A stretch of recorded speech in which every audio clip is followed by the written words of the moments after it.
जय श्री राम, राम राम, नमस्कार। Education system Bihar में आपका स्वागत है। आज के इस वीडियो में बिहार शिक्षक बहाली छठे चरण एवं सातवें चरण बिहार टीईटी, बिहार एसटीईटी के बारे में बात करने वाले हैं। बिहार टीईटी, बिहार एसटीईटी शिक्षक अभ्यर्थियों के लिए बड़ी खबर निकल कर सामने आ रही है एवं कुछ जरूरी बातें करने वाले हैं। वीडियो को शुरू करने से पहले एक नज़र सुर्खियों पर आज का हेडलाइन देख लेते हैं। सबसे पहले शिक्षा मंत्री जी, शिक्षा विभाग की ओर से आ रही है बड़ी खबर। शिक्षक बहाली को लेकर अच्छी खबर कही जा सकती है, एक तरह से खुशखबरी है सभी शिक्षक अभ्यर्थियों के लिए। छठे चरण के अभ्यर्थियों पर भी बात करने वाले हैं इस वीडियो में। जल्द होगी सातवें चरण की ज्वाइनिंग, सातवें चरण नियुक्ति पर बात करने वाले हैं। महत्वपूर्ण जानकारी साझा करने वाले हैं। विज्ञापन में बदलाव पर भी बात करने वाले हैं। तो आप लोग इस वीडियो में बने रहें, वीडियो को अंत तक देखें। सबसे पहले बात कर लेते हैं शिक्षा मंत्री जी, शिक्षा विभाग की ओर से आ रही है बड़ी खबर पर बात कर लेते हैं। तो शिक्षा मंत्री जी का जो कहना है वो बातें कर लेते हैं। शिक्षा मंत्री जी के अनुसार बात करें तो सरकार निर्धारित जो तिथि है, शेड्यूल है, उस पर ही काउंसलिंग की भी प्रक्रिया होगी और साथ साथ नियुक्ति पत्र भी बांटे जाएंगे जो कि निर्धारित किया गया है और जिसके बारे में पिछले दिन भी बात किए हैं। जैसे कि क्लास 1 से 8 के शिक्षक के लिए बात करें तो 25 फरवरी है और अपर मुख्य सचिव जी द्वारा भी लिखित रूप से यह स्पष्ट कर दिया गया है कि 25 फरवरी को एक साथ नियुक्ति पत्र बांटे जाएंगे। और इस पर भी बात कर चुके हैं कि जिला मुख्यालय की बात करें या फिर प्रखंड मुख्यालय से नियुक्ति पत्र का वितरण होगा, एक साथ नियुक्ति पत्र बांटे जाएंगे। उसके बाद आगे बात कर लेते हैं, क्लास 1 से 8 के शिक्षक के बारे में बात कर लिए हैं 25 फरवरी। और इसके अलावा माध्यमिक एवं उच्च माध्यमिक शिक्षक की बात करें तो इसके लिए भी 17 फरवरी है और 18 फरवरी है। नियुक्ति पत्र के बारे में बात कर चुके हैं। अब आगे बात कर लेते हैं और देख लेते हैं कुछ महत्वपूर्ण जानकारी पर बात कर लेते हैं जो कि शिक्षा मंत्री जी की ओर से आ रही है बड़ी खबर के तौर पर कहा जा सकता है। और बात करें कि छठे चरण में, तो छठे चरण में बात करें तो 38,000 चयनित हो चुके हैं और इधर बात करें तो 12,000 के आसपास काउंसलिंग की प्रक्रिया अभी और बाकी है। तो इसमें भी आप लोग मान के चलें कि कुछ और भी पदों पर बहाली होगी। तो कुल मिलाकर बात करें तो आप लोग मानकर चल सकते हैं कि 38,000 इधर और कुछ इधर बढ़ जाते हैं तो 50,000 से कम ही रहेंगे, अनुमान लगाया जा रहा है। और लगभग मान कर चलें कि 45,000 से अधिक बात करें तो चयनित होंगे क्लास 1 से 8 के लिए शिक्षक के रूप में छठे चरण में। और इतने सीटें बात करें तो काफ़ी सीटें थी, 90,000 के आसपास सीटें थी। तो इतनी सीटें में से 45,000 का ही कुल मिलाकर चयन हो पाएगा। और बाकी सीटों की बात करें तो आप लोग जानते भी हैं कि अगले चरण में जुड़ जाते हैं। तो ये सभी बातें हैं, बैकलॉग के बारे में बात कर चुके हैं। अब आगे बात कर लेते हैं कि इधर माध्यमिक एवं उच्च माध्यमिक शिक्षक के लिए भी बात करें तो 30,000 है और 30,000 पद हैं, 30,000 से अधिक पद हैं, 32,700 कुछ पद हैं। लेकिन बात करें तो सर्टिफिकेट की जो वैधता को बढ़ाई गई थी वो 16,000 ही सर्टिफिकेट की वैधता को बढ़ाई गई थी।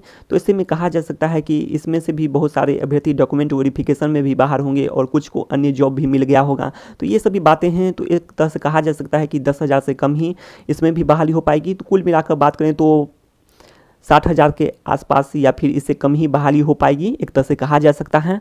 आगे बात कर लेते हैं, शिक्षा मंत्री जी का यह भी कहना था कि जैसे ही छठे चरण समाप्त होंगे सातवें चरण शुरू हो जाएंगे। तो ऐसे में यह भी कहा जा सकता है फरवरी में नियुक्ति पत्र छठे चरण का वितरण होगा और ऐसे में रिक्तियों का रिकैलकुलेट होने के बाद मार्च में उम्मीद की जा सकती है कि सातवें चरण का विज्ञापन जारी हो सकता है। और यह भी खबरें आप लोग को सुनने को भी मिली थी कि केंद्रीयकृत और ऑनलाइन बहाली के बारे में सातवें चरण में।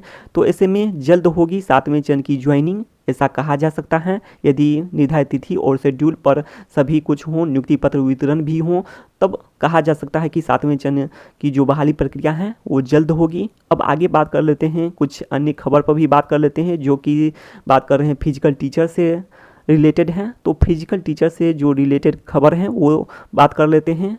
विज्ञापन में बदलाव की भी बातें निकल कर सामने आई हैं। तो बड़ी खबर कही जा सकती है, इस वक्त की सबसे बड़ी खबर कही जा सकती है और यह बातें कर रहे हैं फिजिकल टीचर के बारे में। तो फिजिकल टीचर जो कि एसटीईटी 2019 के ही साथ इसका भी विज्ञापन आया था और विज्ञापन में यह दिया गया था कि आप लोग को पता भी होगा कि उसमें पिछड़ा वर्ग की बात करें या फिर अर्थात पिछड़ा वर्ग बीसी और ईबीसी की बात करें तो उसमें आप लोग देखे होंगे कि सामान्य वर्ग की ही तरह इसमें भी जो पासिंग परसेंटेज की बात करें तो वही था। और इधर बात कर रहे हैं कि एससी एसटी महिला ये सब का बात करें तो आप लोग देख लिए होंगे, विज्ञापन जरूर देखे होंगे। तो विज्ञापन में कुछ ऐसा था और महिला का भी बात करें तो 45%। तो ये सब थे लेकिन बात करें कि बीसी और ईबीसी का तो वो 50% पर ही पासिंग परसेंटेज अर्थात मिनिमम क्वालिफाइंग मार्क्स था और इसी पर क्वालिफाइड किया गया है। तो ऐसे में बड़ी खबर निकलकर सामने आई है और इसमें कुछ ऐसा है कि नियुक्ति में आरक्षण नीति का लाभ दें, तो ऐसा भी बातें निकलकर सामने आई हैं। तो ऐसे में तो कुछ न कुछ तो ऐसे में विज्ञापन में बदलाव की ही बातें निकलकर सामने आ रही है, कहा जा सकता है, जिस तरह से जो बातें निकलकर सामने आ रही है न्यूज़ के माध्यम से। अब आगे बात कर लेते हैं कि इसमें कुछ अन्य जानकारी पर भी बात कर लेते हैं। आप लोग इसमें बने रहें, इस वीडियो में कुछ अन्य जानकारी पर बात कर लेते हैं। तो वही बात है कि 50% बात कर रहे हैं कि सामान्य वर्ग का जो था इसी पर इसमें भी बीसी और ईबीसी को भी क्वालिफाई किया गया है। तो ऐसे में यह सवाल उठता है कि जो विज्ञापन है तो इसमें तो बदलाव करना ही होगा, तो वही बात है। और आप लोग जानते हैं कि जो STET 2019 का विज्ञापन है उसमें बीसी और ईबीसी की बात करें कि मिनिमम क्वालिफाइंग मार्क्स की बात करें तो उसमें 45% दिया गया है। हाँ, आप लोग देख लीजिएगा, STET के बात कर रहे हैं तो STET 2019 की तो जितने भी सब्जेक्ट हैं उसमें आप लोग देख सकते हैं। जैसे कि कुछ उदाहरण के तौर पर बात कर लेते हैं, जैसे कि संस्कृत हो गया, उर्दू हो गया, इंग्लिश हो गया, जिसमें बहुत कम पास किए हैं, तो इस अनुसार से बात कर लेते हैं। उसके बाद सोशल साइंस हैं, उसके बाद बहुत सारे हैं, कंप्यूटर साइंस हैं, उसके बाद और भी विषय हैं, साइंस हैं। तो इन सभी की बात करें तो ये सभी जितने भी आप लोग समझ सकते हैं, सभी विषय की बात करें तो उसमें 45% ही है बीसी और ईबीसी का।